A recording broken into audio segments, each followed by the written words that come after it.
ورحمۃ اللہ وبرکاتہ۔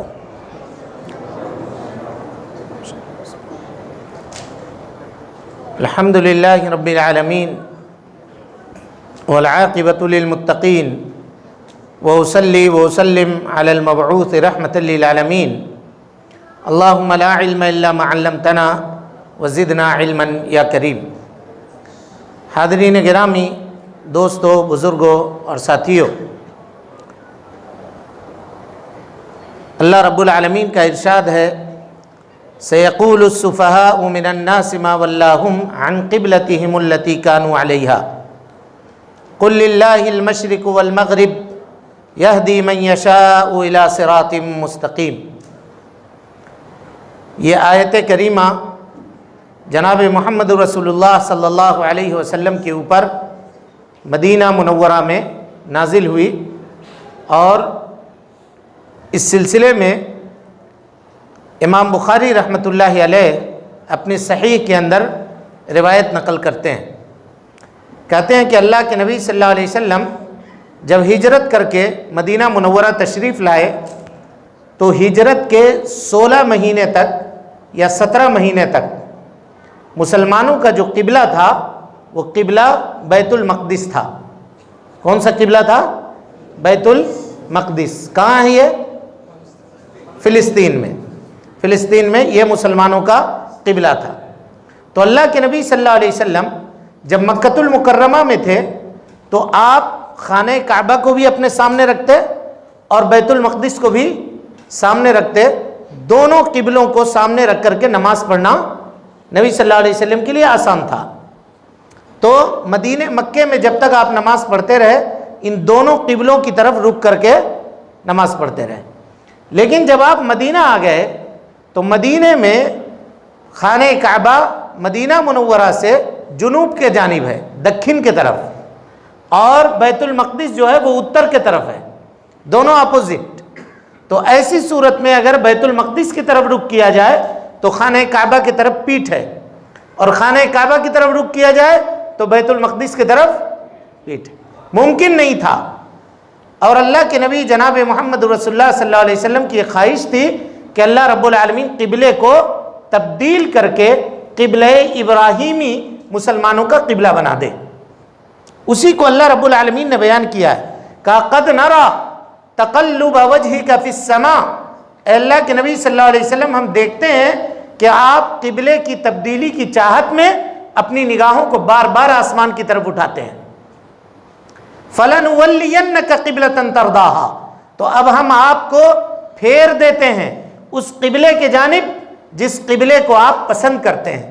قبلے سے مراد خانہ کعبہ ہے۔ یہ آیت کریمہ جناب محمد رسول اللہ صلی اللہ علیہ وسلم کے اوپر نازل ہوئی۔ کب نازل ہوئی؟ اس سلسلے میں علماء کے کئی ایک اقوال ہیں۔ کچھ لوگ کہتے ہیں کہ ظہر کی نماز میں نازل ہوئی، کچھ لوگ کہتے ہیں کہ عصر کی نماز میں نازل ہوئی، جب اللہ کے نبی صلی اللہ علیہ وسلم عصر کی نماز، پہلی نماز نبی صلی اللہ علیہ وسلم نے قبلے کو تبدیل کر کے جو پڑھی ہے وہ عصر کی نماز ہے۔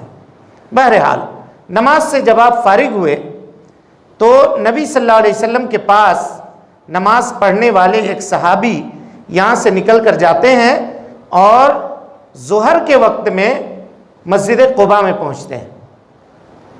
دیکھا مسجد قباء میں کہ لوگ پرانے قبلے کی طرف منہ کر کے نماز پڑھ رہے ہیں، یعنی بیت المقدس کی طرف۔ مسجد کے باہر سے ہی یہ آواز لگاتے ہیں، کہتے ہیں لوگوں، میں اللہ کے نبی صلی اللہ علیہ وسلم کے پاس سے آ رہا ہوں، مسلمانوں کا قبلہ چینج ہو گیا ہے، تبدیل ہو گیا ہے۔ وہ لوگ جو بیت المقدس کی طرف منہ کر کے نماز پڑھ رہے تھے، نماز کے ہی حالت میں اپنے قبلے کو انہوں نے تبدیل کر دیا، اپنے قبلے کو پھیر دیا، تبدیل کر دیا نماز کے ہی حالت میں۔ کیا پتہ چلا؟ اس سے یہ پتہ چلا کہ صحابہ کرام اتباع سنت کے، نبی صلی اللہ علیہ وسلم کے باتوں کے ماننے کے کتنے حریص تھے۔ جس حال میں بھی نبی کا آرڈر آیا قبول کر لیا، یہ نہیں سوچا کہ چلو ابھی نماز میں ہے، اس نماز کو مکمل کر لیتے ہیں، اس کے بعد جب عصر کی نماز آئے گی تو اس وقت ہم لوگ قبلے کو بدل لیں گے اور تبدیل کر لیں گے۔ ایسا نہیں کیا۔ اس سے یہ پتہ چلا کہ آدمی کو اتباع سنت کے لیے کس قدر حریص ہونا چاہیے اور بغیر کوئی لمحہ گزارے ہوئے نبی صلی اللہ علیہ وسلم کی سنت کو ماننے میں 1 منٹ بھی تاخیر نہیں کرنی چاہیے۔ ایک اور روایت ہے اس سلسلے میں، نبی صلی اللہ علیہ وسلم خطبہ دے رہے ہیں ممبر پہ کھڑے ہو کر کے، ایک صحابی تھے جو اٹھ رہے تھے، بیٹھ رہے تھے، آپ نے ان کو کہا اجلس، بیٹھ جاؤ اپنی جگہ پر، کیوں بار بار اٹھتے ہو، ڈسٹرب کر رہے ہو، منع کیا ان کو۔ ایک صحابی اسی وقت جمعہ کی نماز کے لیے آ رہے تھے، وہ مسجد کے دروازے پر ہی بیٹھ گئے۔ اجلس سنا جیسے بیٹھ جاؤ، یہ لفظ جیسے سنا، جہاں سنا وہیں پہ بیٹھ گئے۔ نبی صلی اللہ علیہ وسلم نے جب دیکھا تو کہا آپ نہیں، آپ نہیں، آپ مراد نہیں ہیں، آپ اندر آ جائیے، میں نے آپ کو نہیں کہا، میں نے دوسرے کو کہا۔ یہ اتباع سنت کا جذبہ ہے۔ آج لوگ نبی صلی اللہ علیہ وسلم کی حدیثوں کو کہتے ہیں کہ خبر واحد ہے، اس کو ہم قبول نہیں کریں گے۔ بہت سارے مسائل کے اندر حدیثوں کو کہتے ہیں کہ یہ خبر واحد ہے۔ خبر واحد مانے ایک آدمی کا خبر دیا ہوا ہے، ایک صحابی یہ خبر دے رہے ہیں، ہم اس کو قبول نہیں کریں گے۔ تو بتائیے مسجد قباء والوں کو جن لوگوں نے خبر دیا تھا وہ کتنے صحابی تھے؟ ایک ہی تو تھے۔ حنفیہ بہت سارے مسئلے میں نبی صلی اللہ علیہ وسلم کے حدیث کو اس لیے رد کرتے ہیں، کہتے ہیں کہ یہ خبر واحد ہے، ہم اس کو نہیں مانیں گے۔ میرے بھائیو، حدیث اگر صحیح سند سے نبی صلی اللہ علیہ وسلم سے ثابت ہے تو وہ کبھی بھی رد کرنے کے لائق نہیں ہے، وہ قبول کیے جانے کے لائق ہے، اور بغیر اس کو قبول کیے ہوئے آدمی کا ایمان درست اور مکمل نہیں ہو سکتا ہے۔ حدیث کو انسان کو اسی حال میں قبول کرنا چاہیے اور اس کے سامنے اپنے سر تسلیم کو خم کرنا چاہیے۔ قبلے کی تبدیلی ہو گئی، اب اس کے بعد معاشرے میں اور سماج میں کچھ لوگ ایسے ہوتے ہیں جو فتنوں کو پھیلانے کا راستہ ڈھونڈتے ہیں، کیسے انتشار ہو، کیسے اختلاف ہو۔ تو مدینے کے اندر 2 طرح کے لوگ تھے، بلکہ 3 طرح کے لوگ تھے۔ کچھ لوگ ایسے تھے جو مشرک تھے، کچھ لوگ اہل کتاب تھے، اور کچھ لوگ منافق تھے۔ ان لوگوں کو یہ موقع غنیمت مل گیا، لوگوں میں پھیلانا شروع کیا، یہ کہا کہ دیکھو یہ نبی ہر چیز میں مخالفت کر رہے ہیں۔ اب تک وہ بیت المقدس کی طرف رک کر کے نماز پڑھ رہے تھے، اب انہوں نے بیت المقدس کو بھی چھوڑ دیا، قبلہ اپنا قبلہ دوسرا بنا لیا۔ سمجھ رہے ہیں؟ ان لوگوں کے متعلق اللہ رب العالمین نے یہ آیت کریمہ نازل فرمائی۔ کیا کہا سیقول السفہاء، ان قریب بے وقوف لوگ یہ کہیں گے، کیا کہیں گے؟ من الناس ما ولاہم عن قبلتہم التی کانوا علیہا، ان کو کس چیز نے پھیر دیا اس قبلے سے جس قبلے کے طرف یہ منہ کر کے نماز پڑھتے تھے۔ حافظ ابن قیم رحمۃ اللہ علیہ کہتے ہیں کہ اللہ رب العالمین کے حکموں کے اوپر اعتراض کرنے والا آدمی چاہے وہ کتنے ہی قابل کیوں نہ ہو، اللہ کی نگاہ میں کیا ہے؟ کیا ہے؟ بے وقوف ہے۔ غور کیجیے، اللہ نے کہا سیقول السفہاء من الناس، لوگوں میں سے جو بے وقوف ہیں وہ یہ کہیں گے کہ پرانے قبلے سے یہ لوگ کیوں پھر گئے۔ ابن قیم کا استدلال دیکھیے، کہا کہ اللہ کے حکم کے اوپر اعتراض کرنے والا آدمی چاہے وہ کتنا بڑا عقل مند کیوں نہ ہو، اللہ رب العالمین کی نگاہ میں وہ بے وقوف ہے، اس لیے وہ اعتراض کر رہا ہے۔ اللہ کی بات اعتراض کیے جانے کے لائق نہیں ہے۔ اللہ نے کہا وَلِلَّهِ الْمَشْرِقُ وَالْمَغْرِبُ، مشرق بھی اللہ کا ہے، مغرب بھی اللہ کا ہے۔ اللہ تعالیٰ جدھر حکم دے دے نماز پڑھنے کے لیے، انسان کو ادھر منہ کر کے نماز پڑھنا پڑے گا۔ یہ عبادت ہے، اس میں رب العالمین کے علاوہ کسی اور کی بات نہیں چلے گی۔ جب اس سوال کا جواب ہو گیا تو ایک دوسرا فتنہ پھر ان لوگوں نے کھڑا کیا، کہا دیکھو یہ قبلہ تبدیل ہوا ہے 16 مہینے یا 17 مہینے کے بعد۔ 16 مہینے 17 مہینے میں کتنے صحابہ کا انتقال ہو گیا ہوگا؟ جو بیت المقدس کی طرف منہ کر کے نماز پڑھتے تھے، ان کا انتقال ہو گیا، اب ان کی نمازوں کا کیا ہوگا؟ یہ سوال کھڑا کر دیا۔ حالانکہ اگر حکم نازل نہیں ہوا تھا تو وہ اس نماز کے مکلف نہیں تھے، ہے کہ نہیں؟ جیسے ابھی ہم لوگوں نے یہ طے کیا کہ عصر کے وقت میں اللہ کے نبی صلی اللہ علیہ وسلم کے اوپر آیت کریمہ نازل ہوئی، قبلہ چینج ہوا، اور مسجد قباء میں خبر پہنچی دوسرے دن ظہر کے وقت، ہے نا؟ تو اب یہ نماز جو قباء والوں نے پڑھی تھی، عصر، مغرب، عشاء، فجر، نبی صلی اللہ علیہ وسلم نے ان 4 وقت کے نمازوں کو دہرانے کا حکم نہیں دیا، کیونکہ ان کو حکم پہنچا ہی نہیں تھا اس وقت تک، سمجھ رہے ہیں؟ لیکن ان لوگوں نے شوشہ نکالا تاکہ مسلمانوں کے درمیان بے چینی پھیلے۔ صحابہ کرام آئے اور کہا اللہ کے نبی صلی اللہ علیہ وسلم، قبلہ اب تبدیل ہوا ہے، ہمارے رشتہ دار، ہمارے دوست و احباب، یہ لوگ جو اللہ کے راستے میں شہید کر دیے گئے یا انتقال کر گئے، وہ لوگ تو بیت المقدس کی طرف منہ کر کے نماز پڑھتے تھے، پھر ان کے نمازوں کا کیا ہوگا؟ اللہ تعالیٰ ان کی نمازوں کو قبول کرے گا یا نہیں کرے گا؟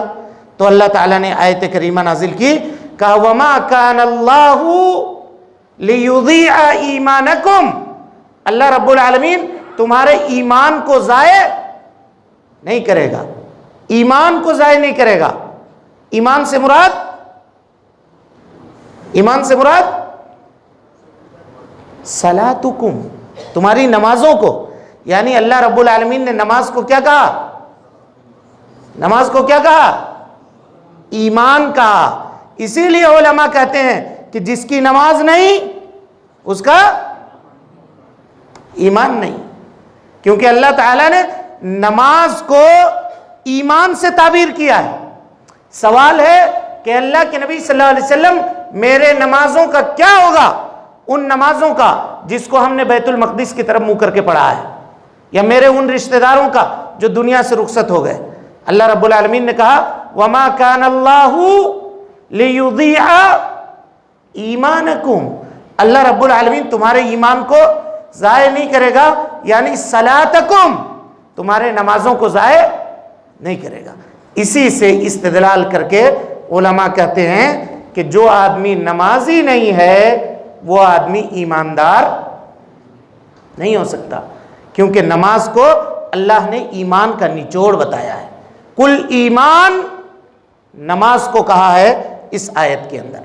بہرحال اس کے بعد اللہ رب العالمین یہودیوں کا تذکرہ کرتا ہے اور یہ کہتا ہے کہ اللہ کے نبی صلی اللہ علیہ وسلم، یہ یہودی جو آپ کے اوپر اعتراض کر رہے ہیں، ان یہودیوں کے سامنے اللہ کی جو کتاب ہے توریت، اس میں آپ کی جو صفتیں بیان کی گئی ہیں وہ اس طرح سے ہیں کہ یہ آپ کو پہچاننے میں کبھی بھی غلطی نہیں کر سکتے۔ یہ آپ کو اس طرح سے پہچانتے ہیں جیسے کوئی آدمی اپنے بیٹے کو پہچاننے میں غلطی نہیں کر سکتا ہے۔ باوجود اس کے یہ لوگ ایمان کیوں نہیں لاتے تھے؟ غور کیجئے گا، اس پوائنٹ کے اوپر تھوڑی دیر ٹھہریے اور غور کیجئے۔ آدمی حق بات جانتا ہے، سب کچھ سمجھتا ہے، لیکن کبھی کبھی کبر میں، غرور میں، اپنے خواہشات نفس کی اتباع میں، حسد میں، وہ حق بات کو قبول کرنے سے پیچھے رہ جاتا ہے۔ یہی یہودی مدینے میں، جو مدینے کے لوگ تھے، یہودی مدینے کے نہیں ہیں اصل، مدینے میں یہودی اصل نہیں ہے۔ ان لوگوں کو بخت نصر نے جب بھگایا فلسطین سے، تو وہاں سے بھاگ کر کے یہ لوگ آ کر بسے مدینہ میں۔ کیوں؟ اس لیے کہ توریت میں ان لوگوں نے یہ نشانی پڑھی تھی کہ آخری نبی جو آئے گا وہ نبی اس مقام پر آئے گا جہاں کھجوروں کی کھیتی ہوتی ہے۔ سرچ کیا کھجور کہاں ہوتا ہے تو پایا سب سے زیادہ کھجوروں کی کھیتی جو ہوتی ہے وہ مدینہ منورہ میں ہوتی ہے۔ نکل کر کے آ کر کے بس گئے، ساہوکار تھے، بہت پیسہ تھا ان کے پاس، مال و دولت تھا، اور مدینہ کے اصل رہنے والے جو لوگ تھے وہ غریب تھے۔ یہ لوگ بھاری سود کے اوپر ان کو قرض دیا کرتے تھے، اور قرض اگر ادا نہ کر سکا تو اس کی پٹائی کرتے تھے، ظلم کرتے تھے۔ وہاں کے رہنے والے نہیں تھے، وہاں آ کر کے بسے تھے، اور وہاں کے جو اصل باشندہ تھے ان کے اوپر ظلم کرتے تھے. اور یہ کہتے تھے کبھی کبھی دھمکی دینے کے لیے کہ ایک آخری نبی آنے والے ہیں، اگر وہ آ گئے تو اس کے بعد ہم لوگ اس نبی کے ساتھ مل کر کے تم لوگوں کو گاجر اور مولی کی طرح کاٹ دیں گے، تم اسی کے لائق ہو. عرب والوں کو یہ کہہ کر کے دھمکاتے تھے. اس لیے جب مدینہ کے لوگوں نے سنا کہ آخری نبی مکہ میں آ گئے ہیں، یہ یہودی سے بار بار سنتے تھے، اسی لیے بغیر تأمل کیے ہوئے نکلے اور پہلی فرصت میں جا کر کے مکے میں اللہ کے نبی صلی اللہ علیہ وسلم سے ملاقات کر لی. اور ملاقات کرنے کے بعد کہا کہ اللہ کے نبی صلی اللہ علیہ وسلم، یہ مکہ والے آپ کا ساتھ نہیں دے رہے ہیں، اب چلیے ہمارے طرف، آ جائیے مدینہ، ہم آپ کی حفاظت کریں گے، ہم آپ کے اوپر ایمان لائیں گے، ہم آپ کے لیے اپنا سب کچھ لٹانے کے لیے تیار ہیں. اب بلا کر کے لے آیا. نبی کو جانتے تھے، باوجود اس کے یہ لوگ کیوں ایمان نہیں لاتے تھے؟ اس لیے ایمان نہیں لاتے تھے، یہ کہتے تھے کہ نبی ہمارے خاندان میں ہونا چاہیے تھا، بنی اسرائیل میں، ان عرب والوں میں، بدوؤں میں، جن کو جینے کا سلیقہ نہیں ہے، طریقہ نہیں ہے، وہ کہتے تھے کہ ان لوگوں میں اللہ نے آخری نبی کو کیوں بھیجا؟ اللہ تعالیٰ کہتا ہے کہ یہ اللہ کا فضل ہے، اللہ جسے چاہے اسے دے دے. تم سے پوچھ کر دے گا؟ ہرگز نہیں. اور یہی حال ابو جہل کا تھا. ابو جہل اور ولید ابن مغیرہ، یہ دونوں، خالد ابن ولید کے والد، یہ دونوں خانہ کعبہ کے صحن میں بیٹھے ہوئے تھے. غور کیجئے، آدمی حق بات قبول کرنے سے کیسے رکتا ہے. یہ دونوں بیٹھے ہوئے تھے. ولید ابن مغیرہ نے ابو جہل سے کہا، اے ابو جہل، کیا تم اپنے بھتیجے کو سچ نہیں مانتے ہو؟ کیا وہ اللہ کے رسول نہیں ہے؟ ابو جہل نے کہا، ہاں میں مانتا ہوں وہ اللہ کے رسول. کہا پھر ایمان کیوں نہیں لاتے ہو؟ کہا ایمان میں نہیں لاؤں گا. کہا کیوں؟ کہا اس لیے کہ یہ بنو ہاشم کے لوگوں نے جب حاجیوں کے لیے پانی کا انتظام کیا تو ہم لوگوں نے دودھ پلایا، ان لوگوں نے حاجیوں کی خدمت کے لیے بکریوں کو ذبح کیا تو ہم لوگوں نے اونٹ ذبح کیا. آج وہ کہتے ہیں کہ ہمارے یہاں نبی آ گیا، ہم نبی کہاں سے لائیں گے؟ اس لیے ہم اس کے نبی کو مانیں گے ہی نہیں. حسد دیکھیے، کبری. اور آدمی جب کبر نفس کے اندر مبتلا ہوتا ہے، تکبر اور غرور کے اندر مبتلا ہوتا ہے، تو اس کا یہی حال ہوتا ہے. حالانکہ اگر وہ ایمان لے آتا تو نبی صلی اللہ علیہ وسلم کا چچا تھا، کتنا بلند مقام اس کو حاصل ہوتا. جب دوسرے لوگ ایمان لائے جو آپ کے خاندان کے نہیں تھے، حضرت بلال حبشی کون تھے؟ لیکن حضرت عمر ابن خطاب ایمان کے رشتے سے حضرت بلال کو کہا کرتے تھے کہ آپ ہمارے سردار ہیں. اللہ اکبر. ایک غلام کو قریش کا ایک آدمی کہہ رہا ہے کہ آپ ہمارے سردار ہیں. یہ سرداری کا رتبہ اسلام کی وجہ سے ملی تھی، خاندانی نسب اور حسب کی وجہ سے نہیں. اتنا بڑا نسب کا مالک تھا ابو جہل، ایمان نہیں لایا، ذلیل و خوار ہوا. اللہ رب العالمین کی مرضی ہے، وہ جس کو جس فضل سے جب چاہے جس وقت چاہے نواز دے گا، کسی کو اعتراض کرنے کا کوئی حق حاصل نہیں ہے. اس کے بعد اللہ تعالیٰ کہتا ہے کہ اللہ تعالیٰ کی جو یہ نعمتیں تمہیں حاصل ہوئی ہیں، فذکرونی، تم اللہ کا ذکر کیا کرو، ان نعمتوں کے اوپر اللہ کا شکریہ ادا کرو، کفر مت کیا کرو. اللہ کا شکریہ انسان نعمتوں کے بعد کس طرح سے ادا کرتا ہے اس کا تذکرہ ہم ابھی آپ کے سامنے کریں گے. لیکن یہاں پہ اللہ تعالیٰ نے عقیدے کی ایک بات بیان کی ہے، اس کو ذرا غور سے سنیے. یا ایھا الذین آمنوا، اے ایمان لانے والو، ہم سے آپ سے خطاب ہے جو لوگ ایمان لا چکے ہیں. استعینوا، اللہ سے مدد طلب کرو. کس کے ذریعے سے؟ بالصبر والصلاۃ، نماز کے ذریعے سے اور صبر کے ذریعے سے. ان اللہ مع الصابرین، اللہ رب العالمین صبر کرنے والوں کے ساتھ ہے. اب اس پہ اعتراض کیا، کہا کہ آپ لوگ یہ کہتے ہیں کہ مدد کس سے طلب کرنا چاہیے؟ بولیے. اللہ سے کرنا چاہیے.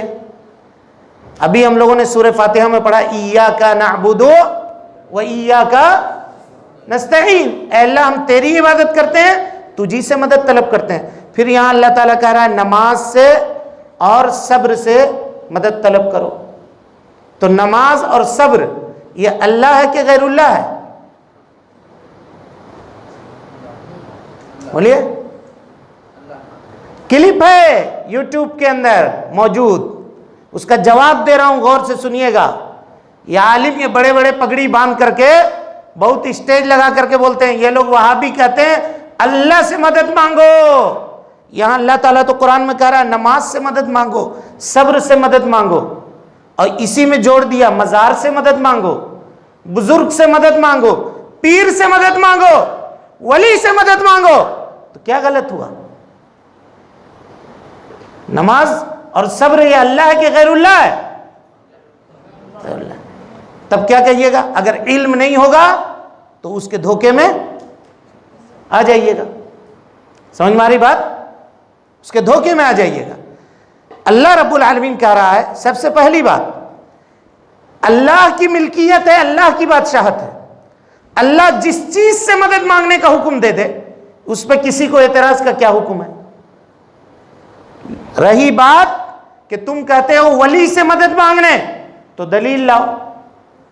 اگر اللہ نے کہیں کہا ہو کہ کسی ولی سے مدد مانگو، کسی مزار سے مدد مانگو، کسی پیر سے مدد مانگو، تو لاؤ آیت دکھاؤ، حدیث دکھاؤ، ہم اس بات کے اوپر ماننے کے لیے تیار ہیں۔ نماز سے مدد طلب کرو، صبر سے مدد طلب کرو، اس کا مطلب یہ ہے کہ آدمی جب صبر کرتا ہے تو اللہ رب العالمین اس کا بہترین بدلہ اس کو عطا کرتا ہے۔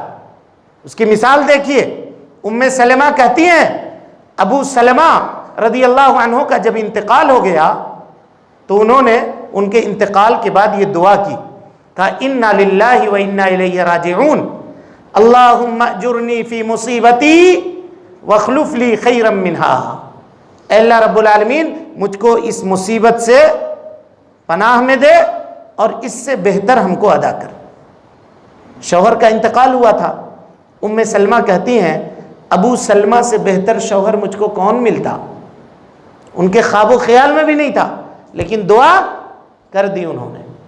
عدت جب مکمل ہو گئی، شوہر کے انتقال اور وفات کی عدت 4 مہینہ 10 دن ہے، یہ جب مکمل ہو گئی تو ام سلمہ کہتی ہیں کہ میں اپنے گھر میں بیٹھ کر کے کچے چمڑے کو دھو رہی تھی، دباغت دے رہی تھی کہ اللہ کے نبی صلی اللہ علیہ وسلم گھر میں تشریف لائے۔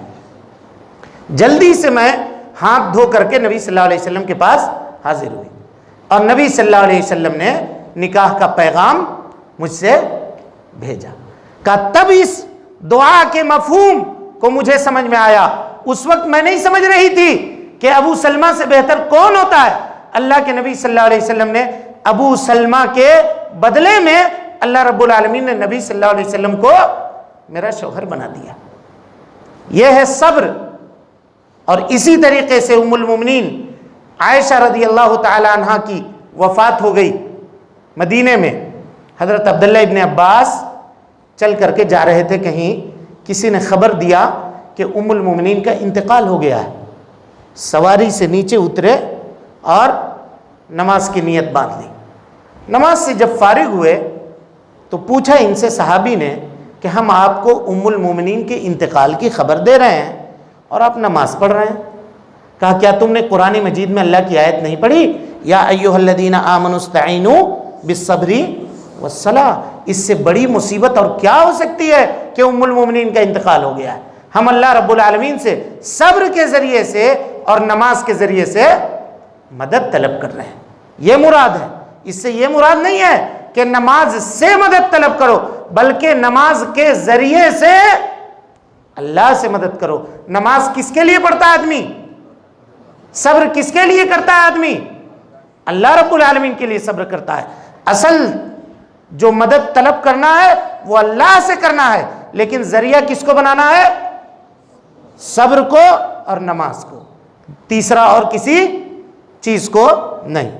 اس کے بعد آئیے اللہ رب العالمین ہمارے اور آپ کے لیے ایک اہم حکم نازل فرما رہا ہے۔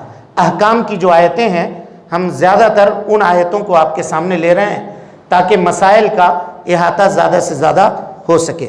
اللہ تعالیٰ فرماتا ہے یا ایھا الذین آمنوا، اے ایمان لانے والو، پھر ہم سے خطاب ہے۔ کیا خطاب ہے؟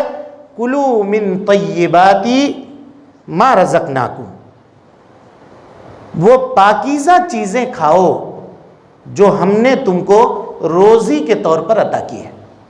اس میں دو چیز ہے، ایک تو ہے پاکیزہ اور ایک روزی، دو چیزوں کا تذکرہ ہے۔ ایک اور آیت اٹھائیے، اس میں اللہ نے کہا کلوا مما فی الارض حلالا طیبا، زمین میں جو کچھ ہے حلال چیز اس کو کھاؤ اور طیب اس کو کھاؤ۔ دونوں کا معنی الگ الگ ہے۔ ایک تو حلال، حلال معنی جو حرام نہیں ہے، اور طیب کے معنی پاکیزہ، پاکیزہ کے معنی کھانا۔ چاول حلال ہے لیکن اسی چاول کو اگر آدمی سڑا دے، بدبو ہو جائے، تو پھر وہ طیب نہیں رہا۔ گوشت کھانا حلال ہے لیکن وہ گوشت سڑ جائے، اس میں بدبو ہو جائے، تو پھر وہ کھانا درست نہیں ہے، اس کو کھائے گا آدمی تو بیمار پڑے گا۔ اسی لیے کہا کہ جو حلال ہے اس کو کھاؤ، اور جو طیب ہے یعنی پاکیزہ ہے، بدبودار نہیں ہے، اس کو کھاؤ۔ اور اس کے بعد اللہ رب العالمین نے کہا ما رزقناکم، یعنی روزی جو ہم نے تم کو دی ہے۔ اس سے پہلے کئی مرتبہ میں کہہ چکا ہوں، روزی کی نسبت جہاں کہیں بھی قرآن مجید میں ہے، اللہ نے اس کی نسبت اپنے جانب کی ہے۔ یعنی روزی حاصل کرنے میں انسان کی اپنی طاقت کا کوئی دخل نہیں ہے، یہ اللہ کا فضل ہے، اللہ نے اس کو روزی عطا کی ہے۔ کہ وَاشْكُرُوا لِلَّهِ، اللہ کا شکریہ ادا کرو، ان کنتم ایاہ تعبدون، تاکہ تم اس کی عبادت کرو۔ اب یہاں کون سی چیز حلال ہے اور کون سی چیز حرام ہے یہ بتانا ضروری تھا، اس کو ذرا اختصار میں سن لیجئے، پھر بات کو ختم کرتے ہیں۔ اللہ نے کہا انما حرم علیکم المیتہ، ہم نے حرام کیا ہے تمہارے اوپر مردار کو۔ مردار سے مراد وہ جانور جو بغیر شرعی طور پر ذبح کیے ہوئے مر گیا ہو، وہ کیا ہے؟ مردار ہے۔ اور مردار ہی میں ملا لیجئے، نمبر ایک وہ جانور جس کو غیر اللہ کے نام پہ ذبح کیا گیا ہو، اس کا حکم بھی کس میں ہے؟ مردار میں۔ نمبر دو وہ جانور جس کو کسی مشرک نے ذبح کیا ہو، اس کا حکم کس میں ہے؟ مردار میں۔ وہ جانور جس کو شرعی طریقے سے نہیں بلکہ جھٹکا دے کر کے ذبح کیا گیا ہو۔ آج کل ذرا ہوشیار ہوئیے ان چیزوں میں۔ کہا کسی جگہ پر سفر میں تھے ہم لوگ کسی ہوٹل میں گئے، پوچھا کیا بھائی حلال ہے آپ کے یہاں؟ کہا نہ تو حلال ہے نہ جھٹکا ہے، ہمارے یہاں مشین کٹنگ ہے۔ نہ حلال ہے نہ جھٹکا ہے، ہمارے پاس کیا ہے؟ مشین کٹنگ ہے۔ پھر مشین سے کاٹ رہا ہے تو کون کیسے کاٹ رہا ہے، کیسے ذبح کر رہا ہے؟ اور اسی طریقے سے اگر جانور کو ذبح کیا، کچھ لوگ ایسا ہوتا ہے کہ گوشت کو وزندار بنانے کے لیے خون اس کے گردن سے نکلنے نہیں دیتے، دبا دیتے ہیں۔ ذبح کیا اور گردن پکڑ کے دبا دیا تاکہ خون اس کا بلوک ہو جائے، اندر گوشت بھاری ہو جائے، 1-2 کلو جو خون نکل رہا ہے وہ رک جائے۔ وہ جانور بھی حرام ہے۔ جس کا خون بہنے نہ دیا گیا، جسم کے اندر روک دیا گیا، وہ جانور بھی مردے کے حکم میں ہے۔ سمجھ میں آ گئی بات؟ اور اسی میں شامل کر لیجئے علماء کے راجح قول کے مطابق وہ جانور جس کو کوئی بے نمازی ذبح کرے وہ بھی مردار کے حکم میں ہے، نہیں کھا سکتے ہیں اس کو، علماء کے راجح قول کے مطابق۔ بے نمازی اگر ذبح کر رہا ہے تو اس جانور کو نہیں کھا سکتے ہیں، فتویٰ لکھ لیجئے، اور اگر کسی کو اعتراض ہو تو آئے ہم سے، ہم آپ دلیل دیتے ہیں۔ ابھی ہم لوگوں نے ثابت کیا کہ ایمان کو اللہ نے نماز سے تعبیر کیا، اگر بے نمازی ہے تو پھر نہیں کر سکتا۔ تب کوئی اعتراض کرے کہ اگر اہل کتاب ذبح کرے تو اس کا تو کھا سکتے ہیں، کہاں کھا سکتے ہیں؟ اللہ نے اس کا کھانے کا حکم دیا لیکن بے نمازی کے کھانے کا حکم نہیں دیا۔ کہا کیوں؟ اس لیے کہ بے نمازی کو قرآن مجید نے مشرک کہا اقیموا الصلاۃ ولا تکونوا من المشرکین، نماز قائم کرو، مشرک مت بن جاؤ۔ اس کا مطلب یہ ہوا کہ نماز کا ترک کرنے والا کون ہے، اور اس کے ہاتھ کا ذبح کیا ہوا حرام ہے، جیسے مردار ہے وہی حکم اس کا ہے۔ بہرحال اس کے بعد کہا والدم، دم سے مراد خون، اور دم سے مراد وہ خون ہے جو جانور کے ذبح کرنے کے بعد نکلتا ہے۔ کچھ لوگ کیا کرتے ہیں، ذبح کرنے کے بعد خون کو پلیٹ میں لے لیتے ہیں اور پھر وہ جم جاتا ہے تو اس کو بھی پکا کے کھاتے ہیں، وہ حرام ہے، اس کو نہیں کھا سکتے۔ لیکن ذبح کرنے کے بعد جانور کو چھوڑ دیا، وہ تڑپ کر کے پورا خون اپنا نکال لیا، اب اگر اس کے کلیجی کے اندر، اس کے تلی کے اندر یا گوشت کے اندر خون ہے تو وہ خون کھانے میں کوئی حرج کی بات نہیں ہے، وہ حلال ہے۔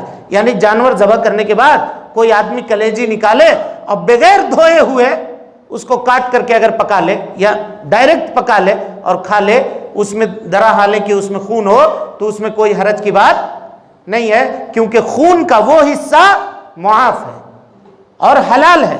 یہ سب مسائل ہیں، مسائل کو سمجھیے۔ اس کے بعد کہا وَلَحْمَ الْخِنْزِيرِ، سور کا گوشت، اور گوشت اس وجہ سے کہا کہ گوشت آدمی کھاتا ہے، ورنہ اس کا چمڑا، اس کی چربی، اس کی ہڈی، اس کا بال، اس کا دانت، سب کے سب حرام، اس لیے کہ وہ جانور ایسا جانور ہے جو غلیظ ہوتا ہے، غلاظت کھاتا ہے، اور جانوروں کے خون میں وائرس وغیرہ ہوتے ہیں، بیماری ہوتی ہے جس کو ذبح کرنے کے بعد نکال دیا جاتا ہے۔ لیکن سائنس کے تحقیق کے بعد یہ بات بھی پتہ چلی کہ اس کے جسم کے اندر جو وائرس ہوتا ہے اس کو جلانے اور پکانے کے بعد بھی وہ چیز مرتا نہیں ہے۔ اور ابن قیم نے کہا ہے، ایک پتے کی بات ہے، سنیے اس کو، کہا کہ انسان جو کھاتا ہے نا اس کا اثر اس کے جسم کے اوپر ہوتا ہے۔ اللہ اکبر۔ اور اس کی مثال دی ہے زاد المعاد کے اندر، بڑی عجیب مثال ہے، اس مثال کو نوٹ کیجیے۔ کہتے ہیں ابن قیم کہ مرغا یہ غیرت مند پرندہ ہے۔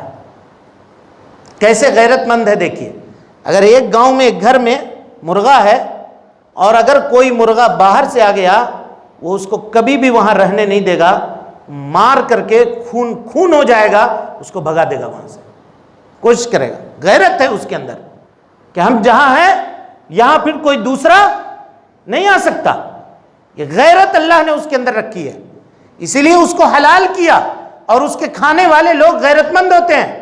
لیکن اس کے برعکس آپ اس جانور کو دیکھ لیجئے جس کا تذکرہ ہم نے کیا ابھی، کیا حال ہے اس کا، اور اس کے کھانے والوں کو دیکھ لیجئے اس کا کیا حال ہے۔ ان کے یہاں بھی کوئی تمیز نہیں ہے، کوئی غیرت نام کی کوئی چیز اس سماج میں، اس سوسائٹی میں نہیں پائی جاتی۔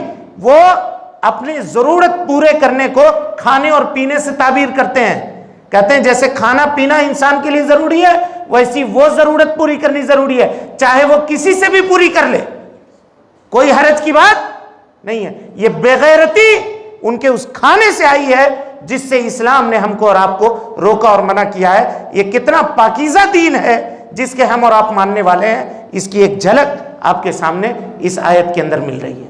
اس کے بعد اللہ نے کہا وَمَا أُهِلَّ بِهِ لِغَيْرِ اللَّهِ، وہ جانور جو غیر اللہ کے نام پہ ذبح کیا گیا ہو اس کو بھی مت کھاؤ۔ اہلّہ کہتے ہیں، یہ ہلال سے ہے، ہلال مانے مہینے کا پہلا چاند، مہینے کا پہلا چاند جب یہ نظر آتا ہے تو لوگ آواز بلند کرتے ہیں، وہ دیکھو چاند، وہ دیکھو چاند، کہتے ہیں نہیں کہتے ہیں؟ اسی طریقے سے جب آپ مشرکین کو دیکھیے گا کہ وہ جب جانوروں کی بلی دیتے ہیں تو اس وقت آوازیں نکالتے ہیں، طرح طرح کی آوازیں، ایک مرتبہ کوئی آواز کہے گا اور اس کے پیچھے پیچھے سارے پورا مجمع وہی آواز نکالتا ہے، اسی کو احلال کہتے ہیں۔ کہ غیر اللہ کے نام پہ جو جانور ذبح کیا گیا ہو اس جانور کا کھانا بھی حرام ہے، نہیں کھا سکتے۔ لیکن اللہ تعالیٰ غفور الرحیم ہے، بس 2 منٹ میں بات کو ختم کر رہے ہیں۔ فَمَنِ اضْطُرَّ، جو آدمی ضرورت میں ڈال دیا جائے، ایک ہے ضرورت اور ایک ہے حاجت۔ ہم لوگ اردو میں دونوں کو ایک ساتھ استعمال کرتے ہیں، کہتے ہیں حاجت اور ضرورت، لیکن دونوں میں فرق ہے. اسلام نے دونوں میں فرق رکھا. کہا ضرورت وہ ہے جس کو ترک کرنے سے انسان کی زندگی کو نقصان پہنچے، یہ ضرورت ہے. اور حاجت وہ ہے جس کو ترک کرنے سے انسان تھوڑا مشقت میں آئے، تھوڑا مشقت میں آئے، لیکن اس کی زندگی ختم نہیں ہوگی، اس کی زندگی ختم نہیں ہوگی. یہ حاجت اور ضرورت ہے. بہرحال کہا اگر کوئی آدمی مجبور ہو جائے، ضرورت ہو جائے، مثال کے طور پہ ابھی حملہ ہو رہا تھا یوکرین میں، چاروں طرف سے کھانا پینا بند ہو گیا تھا، شاپنگ مالز اس کے خالی ہو گئے تھے، پینے کے لیے پانی نہیں تھا، آپ لوگ دیکھ رہے تھے سارے معاملے. اگر ایسا پوزیشن میں کوئی آدمی پھنس جائے اور اس کے پاس کھانے کے لیے کچھ بھی نہیں ہے، لیکن کوئی انسان مردہ پڑا ہوا ہے، کوئی جانور نہیں ہے، کچھ بھی نہیں ہے، انسان مردہ پڑا ہوا ہے، اگر نہیں کھائے گا تو مر جائے گا. اسلام اجازت دیتا ہے کہ اس مردار چاہے انسان ہو اس کو نوچ کے کھاؤ. امام احمد ابن حنبل کہتے ہیں کہ انسان ہے، اس کی حرمت ہے، اس لیے اس کو چھوڑ دو. لیکن امام شافعی کہتے ہیں نہیں، دوسرا مردہ بھی مردہ ہے، یہ انسان ہے، یہ بھی مردہ ہے، اس کو بھی کھا سکتے ہیں. لہذا راجح قول یہ ہے کہ اگر وہ ہے مردار ہے تب بھی اس کو جان بچانے کے لیے جتنی مقدار ضرورت ہے اتنی مقدار کھا لے، آدمی کھا لے، اس میں کوئی حرج کی بات نہیں ہے. لیکن پیٹ بھر کے نہیں کھانا ہے، پیٹ بھر کے نہیں کھانا ہے. اچھا، ایک مسئلہ ہے، آپ سے پوچھتا ہوں، کچھ نہیں مل رہا ہے کھانے کو، کچھ بھی نہیں مل رہا ہے، لیکن ڈھونڈتے ڈھونڈتے شراب کی ایک بوتل مل گئی، پی سکتے ہیں؟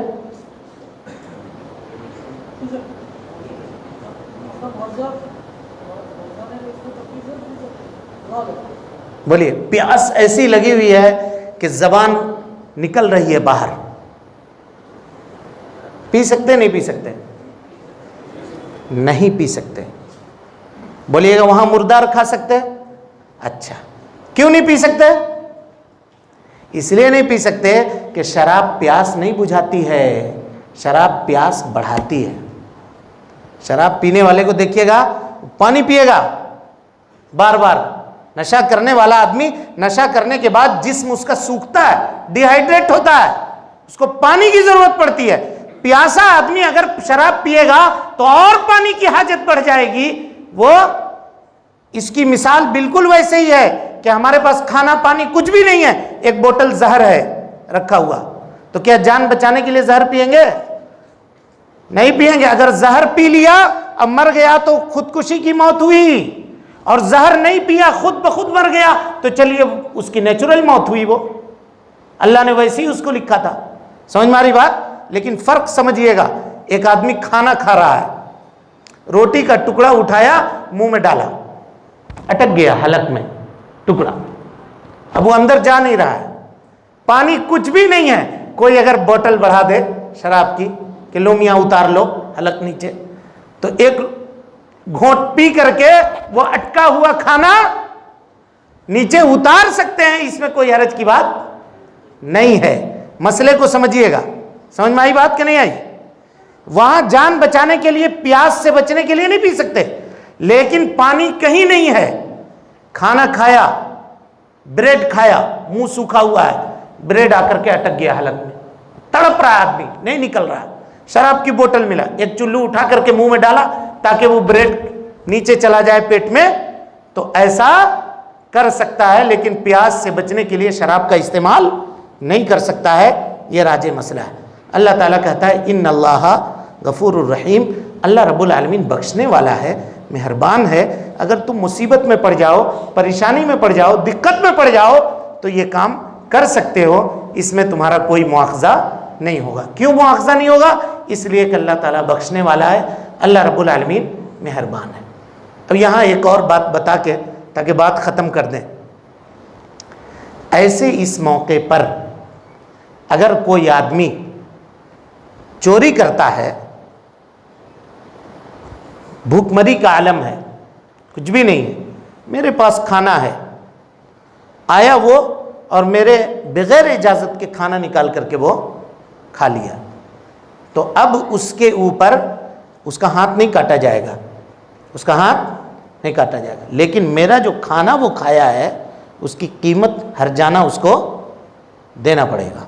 اس کا یہ مطلب نہیں کہ اضطرار ہے تو دوسرے کا حق ختم ہو جاتا ہے، نہیں، دوسرے کا حق ختم ہو جاتا ہے۔ اب کیا ہے، قحط سالی پڑی اور ایک آدمی کا گوڈاؤن ہے جس میں اناج بھر کر کے وہ رکھا ہوا ہے بیچارہ، اب لوگ گئے دوڑ کر کے کہا قحط سالی ہے تمہارا، لوٹیں گے، ہم نہیں لوٹیں گے تو ہم مر جائیں گے، اسلام نے اس کی اجازت دی ہے؟ کہا نہیں، اس کی اجازت نہیں ہے، قیمت دے کر لے جاؤ، اضطرار تمہارا ہے، دوسرے کے حق کو وہ جائز نہیں کرتا۔ سمجھ میں آ رہی بات؟ اس لیے اس پوائنٹ کو سمجھنے کی ضرورت ہے، پھر مزید آگے اس کی تفصیل آپ کے سامنے آئے گی۔ اللہ رب العالمین سے دعا ہے کہ اللہ تعالی ہمیں اور آپ کو حسن عمل کی توفیق دے، ہماری اصلاح فرمائے، نیکیوں کو قبول کرے، سیئات سے درگزر فرمائے، جب تک زندہ رکھے دین اسلام پہ زندہ رکھے، اور جب اٹھائے ایمان پہ اٹھائے۔ آمین۔ وآخر دعوانا ان الحمدللہ رب العالمین۔